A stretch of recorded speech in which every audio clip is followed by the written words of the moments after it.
Hello everyone, welcome you और स्वागत करता हूं एक बार फिर से हमारे यूट्यूब चैनल विजडम वेल्थ में। और इस वीडियो में हम बात करने वाले हैं ब्राइटकॉम ग्रुप लिमिटेड, जी हां, इस स्टॉक के बारे में। और बात करेंगे कि क्यों आलोक इंडस्ट्री जैसा ये स्टॉक रिटर्न नहीं दे पाया और आगे अगर जो इसमें इन्वेस्ट हैं उनको क्या करना चाहिए, एग्जिट हो जाना चाहिए या अभी भी होल्ड कर रखना चाहिए। तो सारे विषयों में बात करेंगे इस वीडियो के माध्यम से। लेकिन उससे पहले एक छोटी सी रिक्वेस्ट है कि अगर आपने अभी तक हमारे चैनल को सब्सक्राइब नहीं किया तो प्लीज़ सब्सक्राइब कर लीजिए, बेल नोटिफिकेशन ऑन कर लीजिए, जिससे कि सारे लेटेस्ट अपडेट आपको मिलती रहें।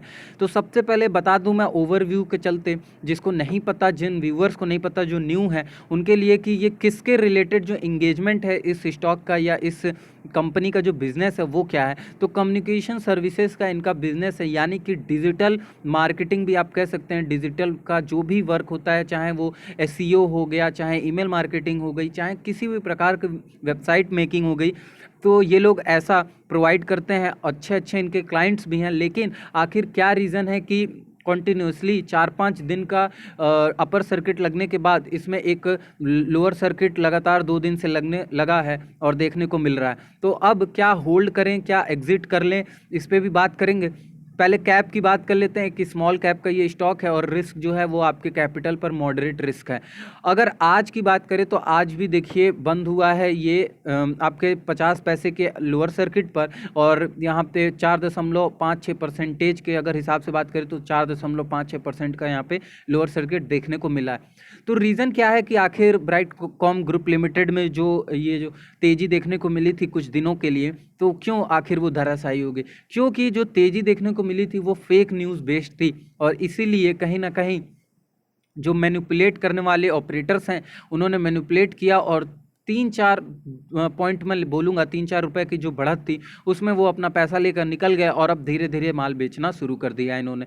तो इसीलिए मैं बोलूँगा कि अगर आप भी अभी तक इसमें अगर इन्वेस्टेड हैं तो आप एग्जिट हो जाइए, क्योंकि अब अगर दौर शुरू हुआ है लोअर सर्किट का तो मुझे लगता है कि ये फिर आपको बहुत ही लंबे समय तक के लिए फिर आपको अटका के रख सकता है।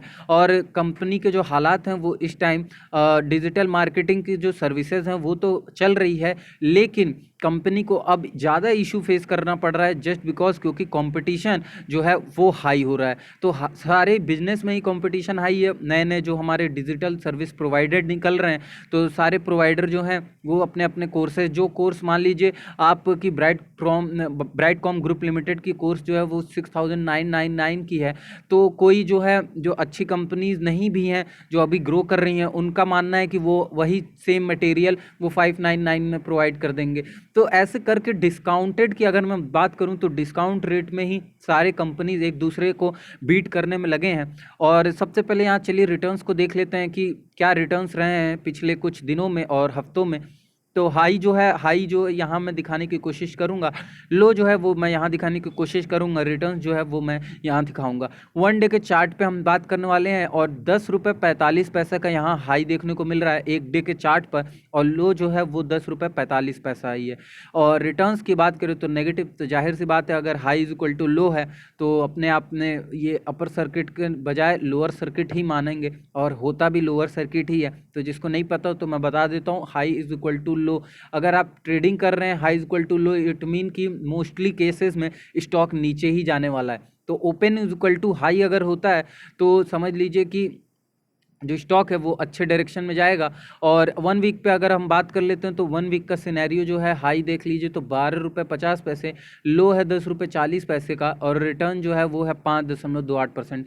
अब अगर यहाँ पे अगर किसी ने एंट्री ली होगी तो 12 रुपये 50 पैसे के आसपास अगर किसी ने अच्छा खासा माल उठा लिया होगा तो अब मुझे लगता है कि उसको लॉस देखने को मिल रहा होगा, और रिटर्न्स जो है वो भी नेगेटिव में उसके पोर्टफोलियो में होंगे। और रिटर्न्स यहाँ पे अगर मैं 1 वीक की बात करूँ तो 1 वीक पे रिटर्न्स जो थे वो बहुत ही अच्छे थे। जैसा कि मैंने बताया कि लगातार से इसने 3-4 दिन इतने अपर सर्किट दिए अच्छे अच्छे, तो लोगों को लगा कि एक बैक इसमें भी अचानक से जो है अच्छी तेज़ी देखने को मिलेगी, लेकिन ऐसा नहीं हुआ और स्टॉक पूरी तरीके से धाराशाही हो गया। अब यहाँ बात कर लेते हैं 1 मंथ की। तो 1 मंथ का जो सिनेरियो है वो है हाई 12 रुपये 50 पैसे का ही, और लो जो है 4 रुपये 50 पैसे का, और रिटर्न्स जो है 108.57% का। तो जैसा कि मैंने बताया कि लोअर सर्किट को अभी लगना शुरू हुआ है 2-3 दिन से, और अभी तक अपर सर्किट ही लगता था, जिस वजह से रिटर्न्स काफ़ी अच्छे देखने को मिले एक मंथ के बाद। लेकिन ये दूसरा आलोक इंडस्ट्रीज़ नहीं बन पाया क्योंकि इसके अंदर वो पोटेंशियल नहीं है, ना प्रोडक्ट बेस्ड ये कंपनी है। ये भले जो भी आपका डिजिटल मार्केटिंग बेस्ड प्रोडक्ट है वो बेचती है, लेकिन उसकी भी डिमांड उतनी ज़्यादा नहीं है क्योंकि लोग नहीं चाहते कि हम अपना पैसा, क्योंकि ऑलरेडी जॉब्स कट हो चुके हैं और किसी को डिजिटल मार्केट में अभी प्रेजेंट टाइम में उतना हैविली नहीं जाना पैसे इन्वेस्ट करके कि ये बड़े बड़े कोर्सेज वो अप्लाई करें और उस चीज़ को फिर नए तरीके से सीखें। अब 1 ईयर की बात कर लेते तो 1 ईयर पे 12.50 यानी कि हाई जो है अभी तक का जो है 4 रुपये से लेकर हाई जो बना है वो 12.50 रुपये का ही बस हाई बना। उसके बाद से कंटिन्यूअस आप देख सकते हैं कि इसमें लोअर सर्किट लगना शुरू हो गया। लो अगर बात करें यहाँ तो 2.45 रुपये का लो है। और अगर रिटर्न्स की मैं बात करूं तो 99.04% यानी कि अप्रॉक्स आप बोल दीजिए कि 99% ही रिटर्न जो है उन्होंने एक साल में दिया है। अब अगर मैं बात करूं 5 ईयर के स्पैन पे कि 5 ईयर के स्पैन पे क्या सिनेरियो रहा है, माफ़ करिएगा यहाँ, जी हाँ, 5 ईयर के स्पैन पे क्या सिनेरियो है, तो हाई जो है वो था 40 के आसपास का और लो जो है 2 रुपये 30 पैसे के आसपास का और रिटर्न्स जो था वो था -70% का। यानी कि 5 ईयर के स्पैन पे भी डाउन साइड देखने को मिला है और एक लंबा नेगेटिव मैं बोलूँगा रिटर्न्स है, बहुत ही ज़्यादा भारी भरकम नेगेटिव रिटर्न्स है 5 ईयर में भी। तो ये देखने को मिल रहा है बीसीजी में। और अगर मैक्स टू मैक्स बात करूं इस कंपनी का, तो इस कंपनी का मैक्स टू मैक्स जो हाई है वो है 47.20 और लो है वो है 2.29 और रिटर्न्स जो है वो है -63.13%। यानी कि नेगेटिव जो है लॉन्ग स्पैन पर है। जी हाँ, बहुत सी कंपनीज़ को आप देखेंगे कि जो नेगेटिव रिटर्न्स हैं वो लॉन्ग स्पैन पे नहीं होते हैं, यानी कि सब जितने नेगेटिव स्पैन आप नेगेटिव रिटर्न जो हैं वो आपको देखने को मिलेंगे सारे ही शॉर्ट स्पैन पे ज़्यादातर मोस्टली केसेस में।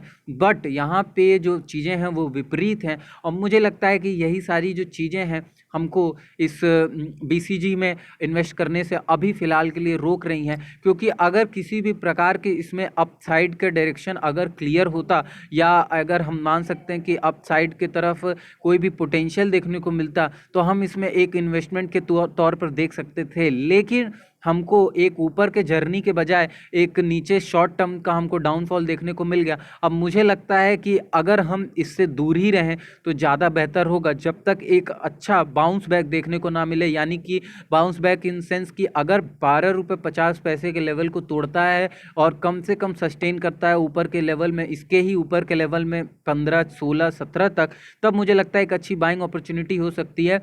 अदरवाइज़ मुझे नहीं लगता कि अभी फ़िलहाल के सिचुएशन में इसमें एक अच्छी बाइंग अपॉर्चुनिटी है।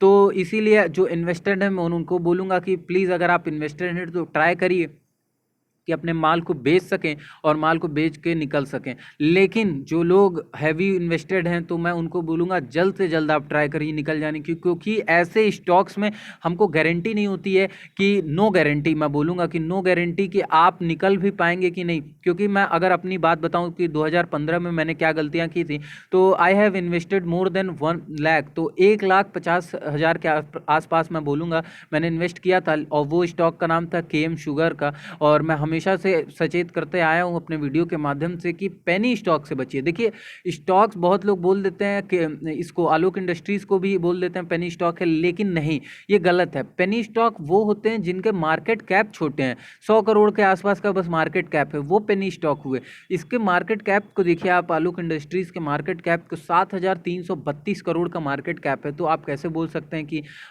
ये जो है पेनी स्टॉक है। तो पेनी स्टॉक को भी डिफरेंस करना समझिए, पोटेंशियल देखिए। मैं अगर आलोक इंडस्ट्रीज में बोल रहा हूं तो इट डजंट मीन कि मैं ब्लाइंडली उसके जो भी रिकॉर्ड्स हैं उसके ऊपर बोल रहा हूं। इट डजंट मीन कि वो अभी अच्छा परफॉर्म कर रहा है इसीलिए बोल रहा हूं। मैं इस वजह से बोल रहा हूं कि जो सिनेरियो है, जो एनवायरनमेंट है, वो मुझे मजबूर कर रहा है कि मैं आलोक इंडस्ट्रीज में इन्वेस्ट करूं।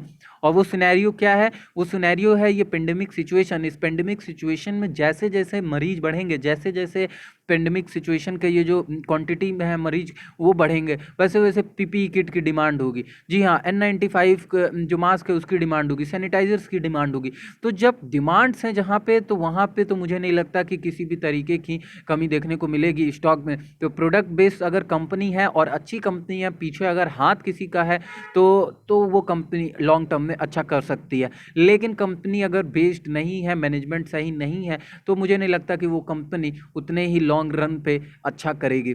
सेम हाल अगर मैं यहाँ बताऊँ तो बीसीजी का भी मुझे लग रहा है, मुझे मैनेजमेंट में कुछ दिक्कतें लग रही हैं, जिस वजह से, क्योंकि ये जो फेक मैं बोलूँगा ट्रैप स्कैन हुआ है, ट्रैप अगर हो सकता है कि मे बी आने वाले टाइम में ऐसा भी हो सकता है कि आने वाले टाइम में यहाँ पे एक दो और अपर सर्किट लगे और भी ऊपर के लेवल्स के लोगों को उठाया जाए एंड देन ड्रॉप कर दिया जाए। तो इससे भी बच के रहें आप। और इस वीडियो के माध्यम से मैं बोलूँगा कि अगर आपको थोड़ी सी भी इस वीडियो से जानकारी प्राप्त हुई हो तो प्लीज़ लाइक करिएगा, सब्सक्राइब करिएगा हमारे चैनल को, बेल नोटिफिकेशन ऑन कर लीजिएगा, जिससे कि सारे लेटेस्ट अपडेट आपको मिलती रहें। धन्यवाद।